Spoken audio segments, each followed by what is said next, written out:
The news team at 10, Brenda Blackmon, Roland Smith, Stormfield's weather, and Sports Team 9, Russ Salzberg and Monica Pellegrini. This is UPN 9 News. Tonight, sex, lies, and videotape, porn for sale on the street, and the sellers say it's R&B star R. Kelly. Good evening, everyone. He is one of music's biggest names. And his name is making a mint for people peddling porn. We begin tonight with the UPN 9 News exclusive. The investigation of R&B star R. Kelly. Chicago police have a tape. A man allegedly having sex with an underage girl. Kelly says it's not him, but what you're about to see takes the story in a shocking new direction. People using the police investigation to make money. They're selling a porn tape on the street, claiming it's Kelly, and people are running wild to buy it. The I-Team's Barbara Nevins-Taylor has the story.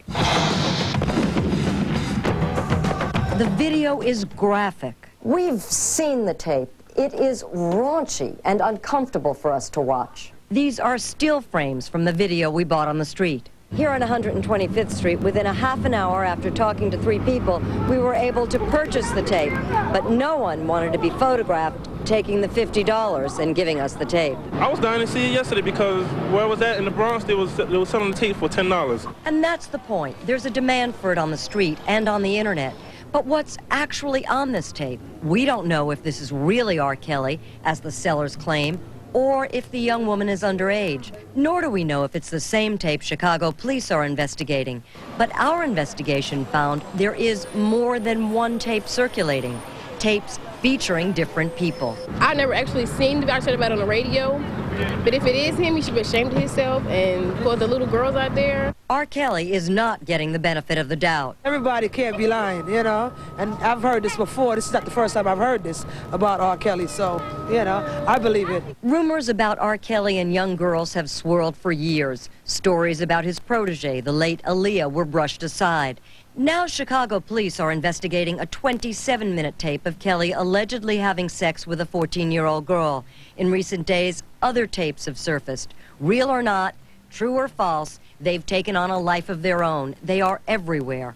Our investigation took us to Newark, where reporter Dave Barker bought a tape from someone who claims he's close to the source. I received the tape from a former employee of Robert Kelly's. While R. Kelly's spokespeople insist the tapes are fakes and that he's blameless, music business insiders from DJ Wendy Williams, who has refused to play his music, to editors at magazines like The Source are taking the tapes and the allegations seriously.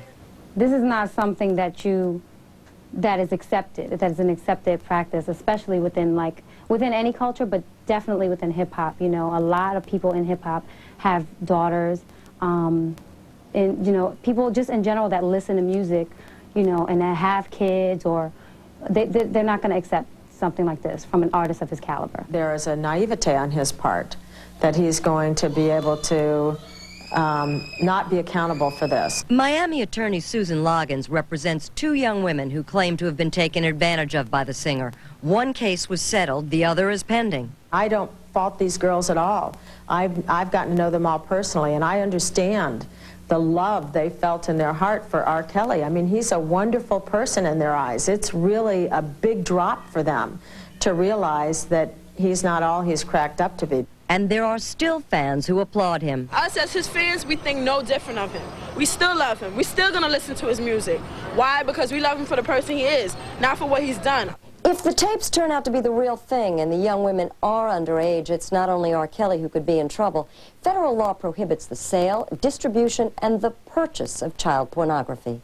I'm Barbara Nevins-Taylor, UPN 9 I-Team.